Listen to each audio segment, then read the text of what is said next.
सभी को नमस्कार। मैं कविता दुआ करनाल से स्वागत करती हूँ आपका आज की +1 पॉलिटिकल साइंस की क्लास में।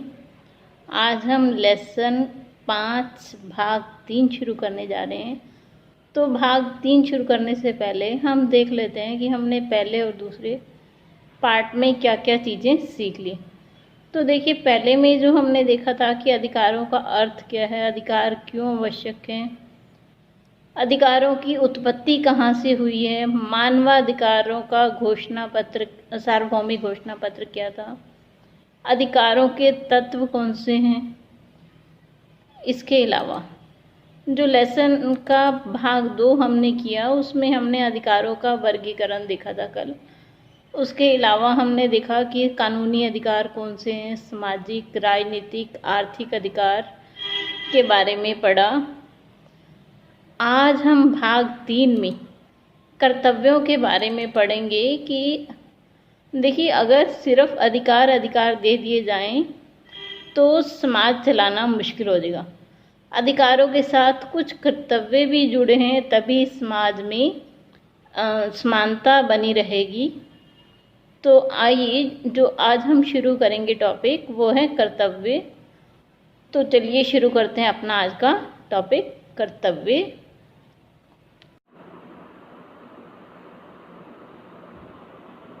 देखिए, how to make rights more powerful, मतलब अधिकारों को शक्तिशाली कैसे बनाया जा सकता है, वो चीज़ हम देखेंगे। तो आइए शुरू करते हैं। देखिए, सबसे पहला क्या कह रहे हैं, अधिकार तभी शक्तिशाली हो सकते हैं जब संविधान में वो लिखित रूप में दिए गए हों। जब तक कोई बात लिखित रूप में नहीं दी जाएगी वो कहीं भी मान्य नहीं होगी। तो अधिकारों को शक्तिशाली बनाने के लिए आवश्यक है कि वो संविधान में लिखित रूप में हो। दूसरा, स्वतंत्र न्यायपालिका अधिकारों की सुरक्षा को, मतलब जब आपको लगे कि आपके कोई अधिकारों का हनन कर रहा है तो आप न्यायपालिका की शरण ले सकें, आप उस व्यक्ति की शिकायत कर सकें जो आपके अधिकारों का हनन कर रहा हो, तभी अधिकार शक्तिशाली होंगे, नहीं तो कोई भी आपके अधिकारों का उल्लंघन कर दे। तीसरा, संघात्मक सरकार और शक्तियों का विभाजन, मतलब जो सरकार है वो संघात्मक होनी चाहिए। संघात्मक आपने पढ़ रखा है ना 9th 10th में, कि वह सरकार जो 2 या 2 से अधिक स्तरों पर हो, जैसे केंद्र, राज्य और स्थानीय स्वशासन, और शक्तियों का विभाजन हो, क्योंकि आपकी जो शिकायत है वो आप ही के आसपास वाले स्तर तक निपटा दी जाए तो अच्छा है। तो देखिए, संघात्मक सरकार हो और शक्तियों का उसमें विभाजन हो, क्योंकि जब शक्तियों का विभाजन होगा तभी जिम्मेदारी तय होगी कि आपके साथ कुछ गलत हो रहा है तो उसकी जवाबदेही किसकी है। चौथा, राज्य नागरिकों के आंतरिक मामलों में कोई हस्तक्षेप ना हो। अब मेरा कोई, मान लीजिए, निजी मामला है, मैं कहाँ विवाह करना चाहती हूँ या क्या पढ़ना चाहती हूँ, उसमें सरकार का कोई दखलंदाजी ना हो।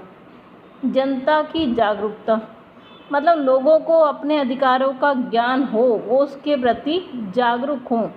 अगर मान लो हनन हो रहा है तो कहाँ शिकायत करनी है उन्हें सब पता होना चाहिए, तभी अधिकार शक्तिशाली होंगी। अगला है प्रेस की स्वतंत्रता, मतलब जितना भी आपका मीडिया है, चाहे वो न्यूज़पेपर है, टीवी है, रेडियो है, सोशल मीडिया, आज के समय में जो सबसे सशक्त माध्यम है अपनी आवाज़ को उठाने का, अगर वो होगा तभी आप शक्तिशाली हैं। अगर आपके देश में प्रेस की सेंसरशिप है, मतलब अखबारों को, टीवी को कुछ भी दिखाने से पहले सरकार की अनुमति लेनी पड़े, तो वहाँ पे अधिकार शक्तिशाली नहीं हो सकते। तो अधिकारों का शक्तिशाली होने के लिए स्वतंत्र प्रेस का होना ज़रूरी है। तो चलिए अगले उस पर चलते हैं, अधिकारों का महत्व क्या है। देखिए, हम कहते हैं अधिकार मानव के विकास के लिए ज़रूरी हैं, तो आइए देखें इनका क्या महत्व है।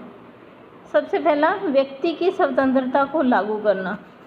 देखिए, अधिकार हैं तो ये आपको समानता, स्वतंत्रता, शोषण के विरुद्ध, संस्कृति का, शिक्षा का, धार्मिक स्वतंत्रता, संवैधानिक उपचारों का, कितनी तरह के अधिकार दिए गए। जो कि आपकी स्वतंत्रता को सुनिश्चित करते हैं। तो व्यक्ति की स्वतंत्रता को लागू करना सबसे पहला विकास अधिकारों का महत्व है। दूसरा, राज्य की निरंकुशता पर रोक। अगर अधिकार नहीं होंगे तो राज्य तानाशाही का शासन बन जाएगा। तीसरा, व्यक्ति के जीवन के विकास के लिए आवश्यक, जैसे पौधों को अपना विकास करने के लिए धूप, मिट्टी, हवा की ज़रूरत है, उसी तरह व्यक्ति को भी अपना विकास करने के लिए अधिकारों की ज़रूरत होती है।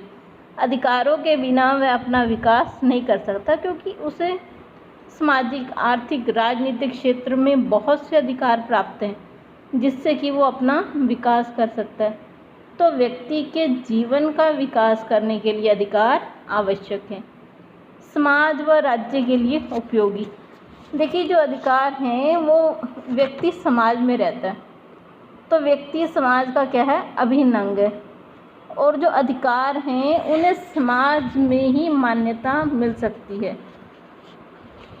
तो जो अधिकार हैं वो समाज और राज्य के लिए उपयोगी हैं।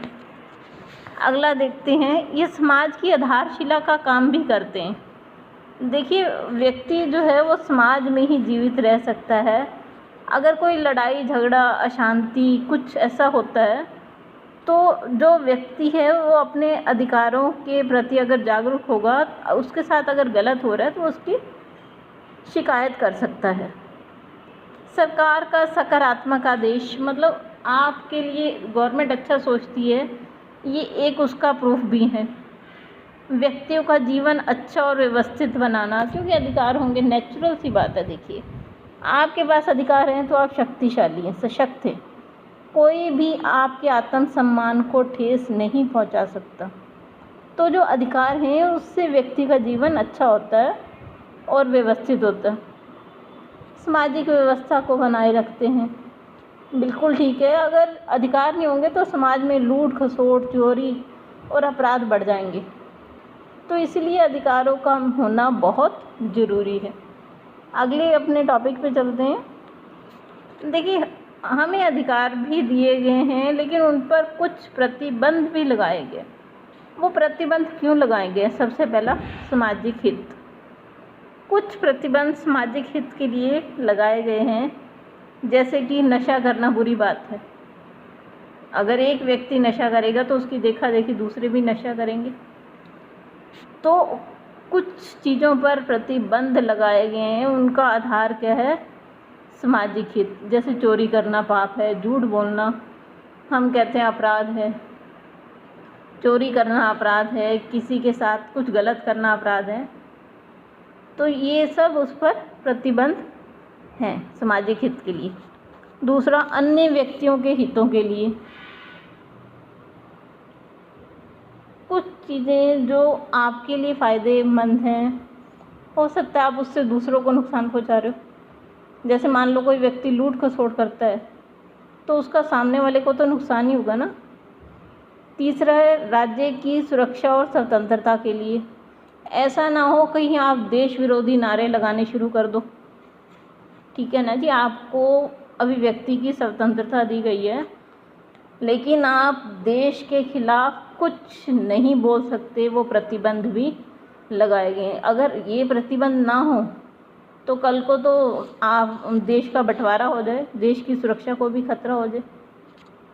तो इसलिए अधिकारों पर कुछ प्रतिबंध भी लगाए गए हैं जिनका आधार सामाजिक हित है, अन्य व्यक्तियों का हित है या राज्य की सुरक्षा है।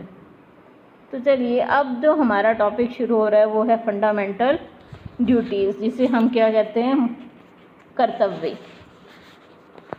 तो देखिए क्या कह रहे हैं, जो कर्तव्य है वो ड्यूटी शब्द से बना हुआ है, ड्यूटी डेब्ट से बना है, जिसका अर्थ है ऋण या कर्जा। इस प्रकार कर्तव्य समाज के प्रति एक ऋण है जो हमें चुकाना पड़ता है। समाज व्यक्ति को अनेक सुविधाएं प्रदान करता है, जिस कारण व्यक्ति समाज का ऋणी हो जाता है और उसे ऋण चुकाने के लिए कुछ कर्तव्य दिए गए हैं। क्योंकि अगर खाली अधिकार दे दिए जाएं और कर्तव्य ना हो तो समाज में भ्रष्टाचार फैल जाएगा। तो देखिए कर्तव्य दो प्रकार के होते हैं, एक तो नैतिक और एक कानूनी। सबसे पहले हम देखेंगे नैतिक कर्तव्यों को। तो आइए देखते हैं। देखिए नैतिक कर्तव्य क्या कहते हैं। सबसे पहला हमें अपने संविधान का आदर करना चाहिए, मतलब ऐसा कोई भी कार्य ना करें जो संविधान के विरुद्ध हो। दूसरा क्या कह रहा है, अपने परिवेश को स्वच्छ रखें, अपने आसपास का जो हमारा परिवेश है उसे हम साफ सुथरा रखें, गंदगी ना फैलाएं। अगर दूसरे ऐसा कर रहे हैं तो उन्हें भी समझाएं कि कूड़ा मत फैलाएं, उससे हमें ही नुकसान होगा। बच्चों को उचित शिक्षा दें, अपनी माता पिता और बुजुर्गों की सेवा करना, परिवार की आवश्यकताओं को पूरा करना, ये सब क्या है, नैतिक कर्तव्य। नैतिक कर्तव्य वो चीज़ें होती है जिसका पालन हमें करना चाहिए, हमारी नैतिक ड्यूटी बनती है पालन करना ही नहीं। अगले देखिए कानूनी कर्तव्य। ये वे कर्तव्य हैं जिन्हें राज्य कानून के द्वारा अपने नागरिकों को दे देता है। उदाहरण, आयकर देना एक कानूनी कर्तव्य है। कानूनी कर्तव्यों का पालन ना करने पर राज्य दंड दे सकता है। देखिए जो नैतिक कर्तव्य हैं आप उनका पालन ना करें तो आपको दंड नहीं दिया जा सकता, लेकिन जो कानूनी कर्तव्य हैं आप इनका पालन नहीं करते तो आपको दंड दिया जा सकता है। कानूनी कर्तव्य कौन से हैं, देखिए सबसे पहला संविधान का सम्मान करना, राष्ट्रीय ध्वज और राष्ट्रीय गान का सम्मान करना, कानून और व्यवस्था बनाए रखना। अगर आप चोरी करते हैं, गुंडागर्दी करते हैं तो आपको दंड दिया जा सकता है। नियमित रूप से कर देना, अगर हमारी इनकम है तो हमें टैक्स ज़रूर पे करना चाहिए, क्योंकि ये गवर्नमेंट की राइट बनता है हमसे लेना। आगे देश की एकता और अखंडता व सुरक्षा बनाए रखना, ऐसा कोई भी काम ना करना जिससे देश की एकता को खतरा पैदा हो सके। अगला देखते हैं देश की रक्षा करना, प्राकृतिक संसाधनों का समझदारी से प्रयोग करना, ओजोन परत की हिफाजत करना, मतलब हम पर्यावरण को प्रदूषित ना करें। जो हमारी ओजोन लेयर है वो प्रदूषण की वजह से ख़राब हो रही है, जिससे कि ग्लोबल वार्मिंग फैल रही है। तो चलिए ये तो हो गए, हमने कुछ अधिकार देखे, कुछ कर्तव्य देखे। कर्तव्य दो प्रकार के हैं, नैतिक और कानूनी, उन्हें देखा। नैतिक कर्तव्यों को अगर हम पालन नहीं करते तो हमें सज़ा नहीं दी जा सकती, लेकिन कानूनी कर्तव्यों को अगर पालन नहीं करते तो हमें सज़ा दी जा सकती है। अब हम देखते हैं मानवाधिकारों को। देखिए कुछ नए मानवाधिकार जोड़े गए हैं। देश में नए खतरे और चुनौतियों से उबरने के लिए कुछ नए मानवाधिकारों की सूची जारी की गई। सबसे पहला, स्वच्छ वायु, सुरक्षित पेयजल, टिकाऊ विकास का अधिकार, सूचना के अधिकार का दावा, महिला सुरक्षा का अधिकार, समाज के कमज़ोर वर्गों के लिए शौचालयों की व्यवस्था, बच्चों को खाद्य संरक्षण शिक्षा का अधिकार, शालीन जीवन यापन के लिए आवश्यक परिस्थितियाँ। मतलब ये कुछ नए अधिकार हैं जो कि सरकार द्वारा आपको सुनिश्चित किए गए हैं। जैसे कि आरटीआई, आपको पता है हमारे देश में 2005 लागू है। महिलाओं के लिए भी अनेक तरह के कानून समय समय पर बने, जैसे डोमेस्टिक वायलेंस एक्ट 2005 में है जो कि, उसके अलावा कमज़ोर वर्गों के लिए सरकार शौचालय बनवाने के लिए ऋण धन उपलब्ध करवा रही है। बच्चों को खाद्य संरक्षण, देखिए आरटीई लागू है, 6 से 14 वर्ष तक के सभी बच्चे स्कूलों में फ्री पढ़ रहे हैं। उन्हें books, bag, uniform, even mid day meal और स्टाइफंड भी गवर्नमेंट द्वारा प्रोवाइड किया जा रहा है। शालीन जीवन यापन के लिए आवश्यक स्थितियाँ, जो अच्छा जीवन के लिए परिस्थितियों की ज़रूरत है उनका प्रबंध करना, ये सब नए मानवाधिकार हैं। देखिए अब हम अधिकार और कर्तव्यों की तुलना करते हैं कि इनमें क्या संबंध है। देखिए सबसे पहले अधिकार और कर्तव्य एक दूसरे के साथ जुड़े हुए हैं, इन्हें एक दूसरे से अलग नहीं किया जा सकता। अगर हम सिर्फ अधिकार दे दें तो समाज में अशांति सी फैल जाएगी, कर्तव्य नहीं होंगे तो। तो देखिए दोनों का होना बहुत ज़रूरी है, एक के बिना दूसरे का महत्व है ही नहीं। तो देखिए सबसे पहला क्या कह रहा है, एक का अधिकार दूसरे का कर्तव्य। जो एक जने का अधिकार है वो दूसरे का कर्तव्य बन जाता है। जैसे कि मेरा अधिकार क्या है कि मैं अपने सम्मान की रक्षा करूं, और दूसरे का कर्तव्य क्या है कि मेरी रिस्पेक्ट करे। दूसरा पॉइंट, एक का अधिकार उसका कर्तव्य भी है। जैसे मेरा अधिकार है कि मेरे माता पिता मेरा पालन करें, लेकिन मेरा कर्तव्य भी है कि उनके बुढ़ापे में मैं उनकी सेवा करूं। अधिकार और कर्तव्य एक दूसरे के पूरक हैं कि दोनों ही होने चाहिए। अगला क्या है, अधिकारों का उचित प्रयोग। देखिए अधिकारों का सदुपयोग करना भी व्यक्ति का कर्तव्य है। अधिकारों के दुरुपयोग से दूसरों को भी हानि पहुंचती है और समाज उसे स्वीकृति नहीं देता। अगला है सामाजिक कल्याण। सामाजिक कल्याण क्या कहता है, व्यक्ति समाज का एक अंग है तो उसे इस तरह के कार्य करने चाहिए जिससे कि हमारे समाज का भला हो। अगला है अधिकार और कर्तव्यों का एक ही लक्ष्य है कि व्यक्ति का जीवन सुखी हो सके। राज्य के प्रति कर्तव्य।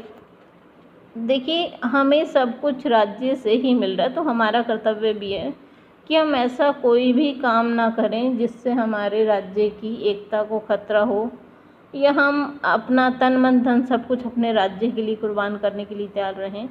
अपना ईमानदारी से टैक्स दें, और जब भी देश को हमारी ज़रूरत पड़े तो हम सेवा के लिए आगे आएं, ये हमारा कर्तव्य है। तो अधिकार और कर्तव्य देखिए एक दूसरे के पूरक हैं और घनिष्ठ संबंध है, इन्हें एक दूसरे से अलग नहीं किया जा सकता। तो चलिए आज का टॉपिक यहीं ख़त्म हो गया, धन्यवाद। इसके अगले भाग में हम इसके इम्पोर्टेंट प्रश्न और मेन पॉइंट्स को डिस्कस करेंगे।